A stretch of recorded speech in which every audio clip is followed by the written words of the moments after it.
எல்லாம் வல்ல ஞானமே வடிவமான வள்ளல் தெய்வம் விநாயகப் பெருமானின் திருவடியை வணங்கி இராமாயணம் ராம அவதாரம் என்ற தலைப்பில் தொடங்குகின்றேன். 5 கரத்தினை ஆனை முகத்தினை இந்திரன் இளம்பிறை போலும் எயிற்றனை நந்தி மகந்தனை ஞானக் கொழுந்தினை பொந்தியில் வைத்தடி போற்றுகின்றேனே. இந்து மத சமயங்களின் இதிகாசங்களில் ரொம்ப முக்கியமானது இராமாயணமும் மகாபாரதமும். இதிகாசங்களில் ரொம்ப முக்கியமானது இராமாயணம். இராமாயணம் அயனம் என்பது வழி, பொதுவான வழி, ஒழுக்கமான வழி. ஒழுக்கமான வாழ்க்கைக்கு உதாரணமாக இருப்பது இராமாயணம். இதிகாசங்களில் ரொம்ப முக்கியமானதும் இராமாயணம். இப்படித்தான் வாழ வேண்டும், இப்படித்தான் இருக்க வேண்டும் என்பதற்கு உதாரணமாக இருப்பதும் இந்த இராமாயணம். நம்ம ஏதாவது தவறு செஞ்சால், நம்மளை விட யார் அதிகமாக தவறு செஞ்சாங்களோ அவங்களோட ஒப்பிட்டு அவங்கள விட நம்ம பரவாயில்ல அப்படின்னு சொல்லி நம்மளே சமாதானப்படுத்திக்கிறோம். இது தவறு என்று சொல்வதற்குத்தான் இந்த இராமாயணம்.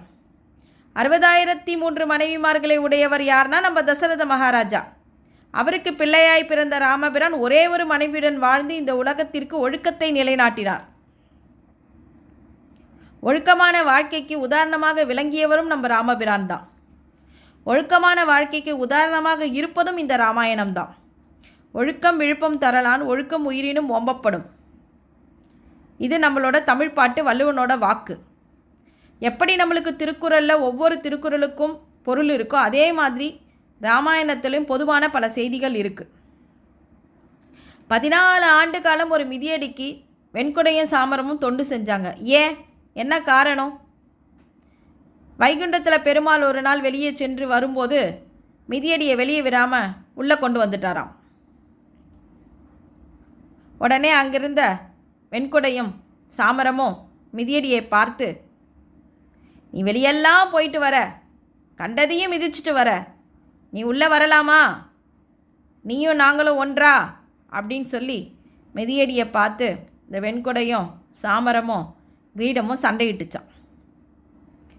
இது கேட்ட மிதியடி ரொம்ப வருத்தத்தோட பெருமாள் கிட்ட போய், பெருமாளே, பகவானே, இறைவா, என்னை எப்பயும் வெளியே தானே விட்டுட்டு வருவீங்க, இன்றைக்கி எதுக்கு உள்ளே கொண்டு வந்தீங்க? இந்த வெண்குடை சாமரமெல்லாம் என்கிட்ட சண்டையிடுறாங்க, நான் உள்ளே வரலாமா? நீயும் நானும் ஒன்றா அப்படின்னு என்கிட்ட சண்டையிட்டாங்க, நான் ரொம்ப மனவேதனையோடு இருக்கிறேன் அப்படின்னு சொல்லி முறையிட்டுச்சான். உடனே பெருமாள், எந்த மிதியடியை நீங்கள் அலட்சியப்படுத்துனீங்களோ அந்த மிதியடிக்கு நீங்கள் 14 ஆண்டு காலம் தொண்டு புரிய கடவுதுன்னு சொல்லி ஆணையிட்டாராம். பரதாழ்வார் ராமபிரானோட மிதியடியை கொண்டு போய் பட்டாபிஷேகம் பண்ணி 14 ஆண்டு கால மிதியடியை வைத்து ஆட்சி புரிந்தார். அந்த 14 ஆண்டு காலமும் வெண்குடையும் சாமரமும் மிதியடிக்கு தொண்டு புரிஞ்சாங்க. இதிலேருந்து நமக்கு என்ன தெரியுதுன்னா, யாரையும் அலட்சியப்படுத்தக்கூடாது, உதாசனப்படுத்தக்கூடாது. நம்ம ஏதாவது தவறு செஞ்சோன்னா அந்த தவறுக்கு தண்டனை இருக்குது என்பதையும் நம்மளுக்கு இராமாயணம் உணர்த்துகிறது. நம்ம நாரத மகாமுனி விண்ணுலகத்துக்கு போகும்போது தேவேந்திரனை பார்த்து, தேவேந்திரா சௌக்கியமா அப்படின்னு சொல்லி கேட்டாராம். அதுக்கு தேவேந்திர, தசரத மகாராஜா தயவுனால நான் சௌக்கியமாக இருக்கேன் அப்படின்னு சொன்னாராம். காரணம் என்ன, ஏன் அப்படி சொன்னார்? சம்புராசுரன் தேவேந்திரனை எதிர்த்து போரிட்டு சண்டைக்கு வரும்போது தேவேந்திரனால் சண்டையிட முடியல. அப்போ நம்ம தசரத மகாராஜா சண்டையிட்டு போரிட்டு வெற்றி பெற்று தேவேந்திரனோட ஆட்சியை தேவேந்திரனுக்கு மீட்டு கொடுத்தார். தேவேந்திரன் யாருன்னா விண்ணுலக அரசன், தசரத மகாராஜா மண்ணுலக அரசன். அதனால் நம்ம முனிவர் கேட்ட உடனே தேவேந்திர, தசரத மகாராஜா தயவுனால நான் சௌக்கியமாக இருக்கேன் அப்படின்னு சொன்னாராம். இதுலேருந்து நமக்கு என்ன தெரியுதுன்னா, அவரோட நன்றி உணர்ச்சி நமக்கு தெரியுது. நன்றி கைமாறு காரணமாக நான் தசரத மகாராஜா தயவுனால நான் சௌக்கியமாக இருக்கேன் அப்படின்னு சொல்லிட்டு சொன்னாராம். நம்ம தசரத மகாராஜா எப்பேற்பட்டவர், எப்பேற்பட்ட பலம் பொருந்தியவர் என்பதை இராமாயணம் நமக்கு உணர்த்துகிறது. காட்டில் நம்ம நாரத மகாமுனி சென்று கொண்டிருந்தார். அப்போ ஒரு வேடுவன் வழிப்பறி கொள்ளை செய்பவர் வழிமறித்து ஏதாவது பொருள் இருந்தால் கொடு அப்படின்னு சொல்லி நம்ம முனிவரை பார்த்து கேட்டானாம். உடனே அப்பா, இது பாவமல்லவா, தவறல்லவா? எப்படி பாவத்தை மூட்டை மூட்டையாய் சுமக்கிறாய்? இதை எங்கு கொண்டு போய் சேர்க்கிறாய்? அப்படின்னு சொல்லி கேட்டாராம். உடனே அந்த வேடுவன், நான் வழிப்பறி கொள்ளை செய்வது என்னுடைய மனைவி மக்களை காப்பாற்றுவதற்காக, இது பாவமல்ல என்று சொன்னானாம். உடனே முனிவர் மிகவும் மனவேதனையுடன், உன்னை பார்த்தால் எனக்கு பாவமாக இருக்கிறது, ரொம்பவும் கஷ்டமாக இருக்குது. இந்த பாவத்தை எங்கு கொண்டு போய் சேர்க்கப் போகிறாயோ? பாவத்தை இப்படி மூட்டை மூட்டையாக சுமக்கிறாயே, இது தவறல்லவா அப்படின்னு சொன்னாராம். உடனே அது எப்படி, இது எப்படி பாவ கணக்கு எனக்கு மட்டும் சேரும்? நான் வழிப்பறி கொள்ளை செய்து என் மனைவி மக்களை காப்பாற்றுகின்றேன் அல்லவா, அவர்களுக்கு உணவளிக்கிறேன் அல்லவா, இந்த பாவக்கணக்கில் அவர்களுக்கும் பங்குண்டு அல்லவா என்று சொன்னானாம். கிடையாது, இதில் அவர்களுக்கும் பங்குண்டு என்று வேடுவன் முனிவரிடம் சொன்னானாம். உடனே முனிவர், சரி, நீ போய் இதை கேள். அவர்கள் ஒப்புக்கொண்டால் நீ என்ன பொருள் கேட்கிறாயோ அதை நான் கொடுக்கிறேன் என்று முனிவர் சொன்னாராம். உடனே வேடுவன் இல்லத்திற்கு சென்று முதலில் தன் தாய் தந்தையிடம், நான் வழிப்பறி கொள்ளை செய்துதான் உங்களுக்கு உணவளிக்கிறேன், உங்களை பாதுகாக்கிறேன், இந்த பாவக்கணக்கில் உங்களுக்கு பங்குண்டல்லவா என்று கேட்டானாம். உடனே, பெற்றோரை காப்பது பிள்ளையின் கடமை அல்லவா, நீ பாவம் செய்து பெற்றோரை காப்பாற்றினால் அதற்கு நாங்கள் பொறுப்பல்ல, அதில் எங்களுக்கு விருப்பமும் அல்ல, இந்த பாவக்கணக்கில் எங்களுக்கு பங்கில்லை என்று சொன்னார்களாம். உடனே அங்கேயே வேடுவன் மன வருத்தத்துடன் தன் மனைவியை கேட்டான், மக்களை கேட்டான். அனைவரும் மனைவியை காப்பது கணவனின் கடமை அல்லவா என்றும், பிள்ளைகளை பார்க்கும்போது பிள்ளைகளை காப்பாற்றுவது தந்தையின் கடமை அல்லவா என்று சொன்னார்களாம். மிகவும் மன வருத்தத்துடன் ஓடோடி வந்து முனிவரின் திருவடியை வணங்கி, ஐயா, இந்த பாவக்கணக்கு என்னை மட்டுமே சாருமா, அவர்களுக்கு இதில் பங்கு இல்லையா, நான் என்ன செய்ய வேண்டும் என்று கேட்டான். உடனே முனிவர், ஸ்ரீராமன் என்று சொல்வாயாக, நலம் பெறுவாயாக என்று சொன்னாராம். ஆனால் அந்த வேடுவன் வாயில் ஸ்ரீராமன் என்று வரவில்லை. உடனே நம்ம நாரத மகாமுனி காட்டில் இருந்த ஒரு மரத்தை காட்டி ராம ராம ராம ராம என்று சொன்னாராம். வேடுவனும் அந்த மந்திரத்தை உச்சரிக்க ஆரம்பித்தான். பிறகு அவனுடைய வாயில் ராமன் என்று வந்துவிட்டது. உடனே இந்த மந்திரத்தை இப்படியே சொல்லிக்கொண்டிரு என்று சொல்லிவிட்டு நம்ம நாரத மகாமுனி அங்கிருந்து விடை பெற்றார். அந்த மந்திரம் மட்டும் ஒலித்து கொண்டே இருந்தது. அந்த இடத்தில் புற்று வளர்ந்தது. அப்படியே புற்றும் வளர்ந்து பெரிதாகிவிட்டது. அந்த புற்றில் இருந்தவர்தான் வால்மீகி. வால்மீகி தான் இராமாயணத்தை எழுதியவர். இப்படி ஒரு வழிப்பறி கொள்ளை செய்த வேடுவனை ஞானியாக மாற்றியவர் நம்ம நாரத மகாமுனிவர். சில மனிதர்கள் மிகவும் சாதாரணமாக இருப்பார்கள். அவர்களை மிகவும் நல்வழிப்படுத்தி திறமைசாலியாக மாற்றுவது நம்முடைய நல்லோர்களின் கடமையாக இருக்கும். கம்பர் ராமாயணத்தை எழுதினார். ஆனால் அந்த ராமாயணத்தை யாருமே ஏற்றுக்கல. எந்த புலவர்களுமே இந்த ராமாயணத்தை ஏற்றுக்கொள்ள முடியாது என்று சொன்னார்கள். என்ன காரணம்னா, அதில் பிரகலாதன் சரித்திரம் இடம்பெற்றிருந்தது. எந்த ராமாயணத்திலையுமே பிரகலாதன் சரித்திரம் இடம்பெறவில்லை. அதனால் இதை ஏற்றுக்கொள்ள முடியாது என்று சொன்னார்களாம். நாகபாஷ படலத்தை பாடி ஒரு பிள்ளைக்குரிய வியாதியை போக்கிய காரணத்தினால் ஸ்ரீ நரசிங்க பெருமாளே அவதரித்து இந்த ராமாயணத்தை ஏற்றுக்கொள்ளுங்கள் என்று நேரடியாக ஆணையிட்டாராம். பெருமாளே நேரடியாக அங்கீகரிக்கப்பட்டு எழுதப்பட்டதுதான் இந்த கம்பராமாயணம். முன்னலிட்ட தீ முப்புறத்திலே பின்னலிட்ட தீ தென்னிலங்கையில் அன்னையிட்ட தீ அடிவயிற்றில் என்று பட்டினத்து துறவி பாடினார். முன்னலிட்ட தீ முப்புறத்தில்னா நம்மளுடைய சிவபெருமான், பின்னலிட்ட தீ தென்னிலங்கை ஸ்ரீ ஆஞ்சநேயரோட மறு அம்சமாக இருப்பதும் நம்மளுடைய சிவபெருமான் தான். சிவபெருமான் தான் ஸ்ரீ ஆஞ்சநேயருடைய ரூபத்தில் தென்னிலங்கையில் தீயிட்டார்.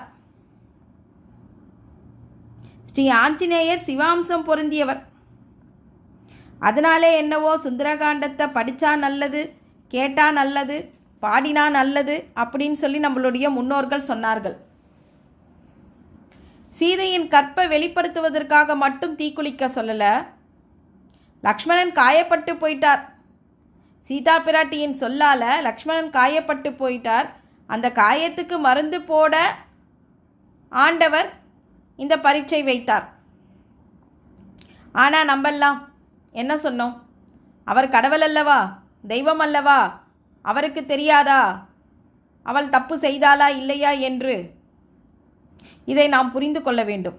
தெய்வம் மனிதனாக பிறப்பதற்கு எதற்கு காரணம்னா மனிதனை தெய்வமாக மாற்றுவதற்கு மட்டுமே. அப்படி யாராவது மனிதனாக பிறந்து தெய்வமாக மாறியிருக்காங்களா? இருக்காங்க. உதாரணமாக சொல்லப்போனால் நம்ம ராமகிருஷ்ண பரமஹம்சர், விவேகானந்தர், வள்ளலார், இவங்களாம் நம்மளை மாதிரியே சாதாரணமாக மனித பிறவி எடுத்து தெய்வமாக மாறியவர்கள். அகலியை வந்திருப்பவர் தேவேந்திரன் தான் கணவன் இல்லை என்று சிறு தயக்கத்துடன் நினைத்திருக்கும் போதே, ஒருவேளை வந்திருப்பது கணவராக இருந்தால் நம்முடைய கடமையிலிருந்து நாம் தவறிவிடுமோ என்று நினைத்து கொண்டிருக்கும் போதே முனிவர் வந்துவிட்டார். இல்லையென்றால் பதிவராசுர பட்டியலில் அகலியை சேர்த்திருக்க மாட்டார்கள். பத்தினி பெண் பட்டியலில் அவருடைய பெயர் இடம்பெற்றுள்ளது. எப்படி நம்முடைய ராமபிரான் தன்னுடைய கைப்பட்டதனால் தாடகைக்கு மோட்சம் அளித்தாரோ, அதுபோல் கல்லாக இருந்த அகலியை தன்னுடைய திருவடி பட்டதனால் மோட்சமடைந்தார். தீட்சையை கொடுத்து அவரை பெண்ணாக மாற்றினார். அவருடைய சாபமும் விடுபட்டது. ராமாயணம், வால்மீகி ராமாயணம், துளசிதாச ராமாயணம், ஆனந்த ராமாயணம் என 19 ராமாயணங்கள் உள்ளன. ஒரு இதிகாசம் என்றால், காவியம் என்றால் காலத்தை வென்று விளங்குவதாக காப்பியங்கள் இருக்க வேண்டும். அந்த பட்டியலில் இடம்பெற்று இருப்பதும் ராமாயணம்தான். ராமாயணம் சகோதர தத்துவத்தையும் ரொம்பவும் எளிதாக உணர்த்துகிறது. வேடுவ ஜாதியில் இருந்த குகனையும், குரங்கு இனத்தில் இருந்த சுக்கிரவனையும், அரக்க இனத்தில் இருந்த விபீஷ்ண ஆழ்வாரையும் ஜாதி மன இன வேறுபாடு இல்லாமல் ராமபிரான் தன்னுடைய சகோதரனாக ஏற்றுக்கொண்டார். இதிலிருந்து ராமாயணம் சகோதர தத்துவத்தையும் உணர்த்துகிறது. ராம அவதார காலத்தில் தசரத மகாராஜா பாதி அமிர்தத்தை கௌசல்யா தேவிக்கும் பாதி அமிர்தத்தை கைகேயிக்கும் கொடுத்தார். அந்த இடத்தில் சுமித்திரை இல்லை. உடனே இருவரும் சுமித்திரைக்கும் குழந்தை ஆசை இருக்கும் அல்லவா என்று சென்று சுமித்திரைக்கும் கௌசல்யா தன்னிடமிருந்த அமிர்தத்தில் பாதியையும் கைகேயி தன்னிடமிருந்த அமிர்தத்தில் பாதியும் சுமித்திரைக்கு கொடுத்தார்கள். அப்படி பிறந்தவர்கள்தான் லக்ஷ்மணனும் சத்ருகனும். கௌசல்யா கொடுத்த தீர்த்தத்தில் பிறந்தவர்தான் லக்ஷ்மணன். கைகேயி கொடுத்த தீர்த்தத்தில் அமிர்தத்தில் பிறந்தவர்தான் சத்ருகன். அதனாலே என்னவோ ராமபிரானுடன் லக்ஷ்மணனும் பரதனுடன் சத்ருகனும் உடனிருந்து ஒருவருக்கொருவர் உதவி செய்து கொண்டனர். கைகேயி ஒரு நாள் சென்று கௌசல்யா தேவியிடம் ராமனை கேட்டாள். கௌசல்யா தேவியும் எந்த ஒரு மன வேறுபாடும் இல்லாமல் ஸ்ரீராமரை எடுத்து கைகேயிடம் கொடுத்தாள். கைகேயும் ராமனை தன் பிள்ளையாக கருதி வளர்த்து வந்தாள்.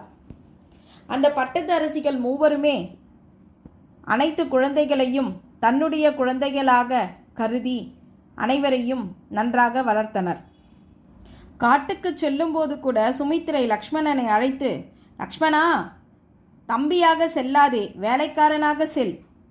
ராமனுக்கு உயிராபத்து ஏற்படும் முன்னதாகவே உன்னுடைய உயிர் போக வேண்டும் என்று சொன்னார். சுமித்ரையின் மனம் எப்படிப்பட்டது என்றால் இதிலிருந்து தெரிகிறது. தன்னுடைய மகனுக்கு என்ன ஆனாலும் அனைவரும் எல்லாரும் என்ன நினைப்பார்கள்? தன்னுடைய மகன் நன்றாக வாழ வேண்டும் என்று நினைப்பார்கள். ஆனால் சுமித்ரை தன்னுடைய மகனுக்கு என்ன ஆனாலும் பரவாயில்லை, ராமனுக்கு எதுவும் ஆகாமல் பார்த்துக்கொள் என்று தன் மகனிடம் கூறினார். அவர்கள் மூவருமே ஒற்றுமையாக வாழ்ந்தார்கள். இப்படி ராமாயணத்தில் குலசேகர ஆழ்வாரை பற்றியும் ஒரு செய்தி இருக்குது. என்னென்னா, குலசேகர ஆழ்வார் இப்படி தான் ராமாயணத்தை ஒரு நாள் கேட்டுக்கொண்டு இருந்தார். அப்போ ராமாயணத்தில் ராவணன் வந்து சீதையை கவர்ந்து கொண்டு சென்று விட்டார் லங்கைக்கு அப்படின்னு சொல்லி கேட்டுட்டு இருந்தார். குலசேகர ஆழ்வார் ராமாயண கதையை கேட்டுட்டு இருக்கும்போது அந்த ராமாயணத்திலேயே வந்து மூழ்கி விட்டார். அந்த ராமாயணம் அவரை ஈர்த்து கொண்டது. அப்போ அது இப்போ தான் நடந்ததுன்னு சொல்லி படையெல்லாம் திரட்டி கொண்டு போய் சமுத்திரத்தில் இறங்கிட்டார். எதுக்குன்னா லங்கைக்கு போய் சீதா பிராட்டியை மீட்டு கொண்டு வர்றதுக்கு. ஏன்னா அந்த கதையில் அவ்வளோ ஆர்வமாக மூழ்கி போய் இப்போ என்ன நடக்குதுன்ற நினைவுக்கே இல்லாமல் போயிட்டார். உடனே அங்கே இருந்த மன்னர்கள் அனைவரும் சேர்ந்து போய் அவரை சமாதானப்படுத்தி கொண்டு வந்து நினைவுபடுத்தி, மன்னரே இது இப்போதல்ல வேறொரு யுகத்தில் சுவாமிகள் சென்று சீதா பிராட்டியை மீட்டு கொண்டு வந்து விட்டார் அப்படின்னு நினைவுபடுத்தி அவரை வந்து நிதானத்துக்கு கொண்டு வந்தனர். எதற்காக இதை சொல்கிறோம் என்றால், ராமாயணத்தை கேட்கும் போதே நமக்கு அதில் நம்முடைய மனம் நம்மையே அறியாமல் அதில் ஈர்த்து கொள்ளும். பிச்சை எடுத்தாராம் பெருமாள், அதை பிடுங்கி தின்னாரா அனுமார் அப்படின்னு சொல்லிட்டு ஒரு பழமொழி இருக்குது. இந்த பழமொழி முழு அர்த்தம் என்ன தெரியுமா? ராமர் வந்து காட்டுக்கு செல்லும்போது அவருடைய மிதியடியை பரதாழ்வார் எடுத்துகிட்டு போயிடுறார். எதுக்காகனா ஆட்சி செய்கிறதுக்காக கொண்டு போயிடுறார். அப்போ அந்த காட்டில் வந்து ராமபிரான் வந்து பெருங்காலில் நடந்து நடந்து அங்கேருந்த முள்ளெல்லாம் அவருடைய காலில் வந்து குத்தி குத்தி குத்தி புண்ணாயிடுச்சு. அப்போ ராமபிரான் அதை எடுக்க தெரியாமல் அதை பீத்து பீத்து பீத்து எடுத்துருந்துருக்கிறார் காலில் இருந்து அந்த முட்களை. அவர் பீத்து பீத்து எடுக்கும்போது அனுமர் வந்து பார்த்துட்டு, ஏன்னா அனுமருக்கு வந்து கண் வந்து ரொம்ப ஷார்ப்பாக இருக்கும், அவருடைய நகமும் கூர்மையாக இருக்கும். அதை வந்து பிடுங்கி எடுத்தார். இவர் வந்து எடுக்க தெரியாமல் ராமர் வந்து அதை பிச்சு பிச்சு எடுக்கும்போது அதை வந்து ரொம்ப ஷார்ப்பாக அவருடைய நகை கூர்மையாலையும் கண்ணு கூர்மையாலையும் அதை பிடுங்கி எடுத்தார். அந்த பழமொழியை தான் நம்ம வந்து ராமர் வந்து பீத்தி பீத்தி எடுக்கும்போது அதை வந்து அனுமர் வந்து பிடுங்கி விட்டார். ஆனால் நம்ம இந்த பழமொழியை என்ன சொல்கிறோன்னா, பிச்சை எடுத்தாராம் பெருமாள், அதை பிடுங்கி தின்னாராம் அனுமாருன்னு சொல்லி நம்ம அந்த பழமொழியோடைய அர்த்தத்தையே நம்ம வந்து மாற்றிட்டோம். ஸோ எப்படி நம்ம முன்னாடி சொன்ன மாதிரி ராமாயணத்தில் ஒவ்வொரு விஷயத்துக்குமே ஒரு செய்திகள் இருக்குது. இந்த வீடியோவை மறக்காமல் லைக் பண்ணுங்கள், ஷேர் பண்ணுங்கள், சப்ஸ்கிரைப் பண்ணுங்கள். ராம அவதாரத்தோட பார்ட் 2 வீடியோவை நெக்ஸ்ட் வீக் நம்ம வந்து பார்க்கலாம். தேங்க்யூ.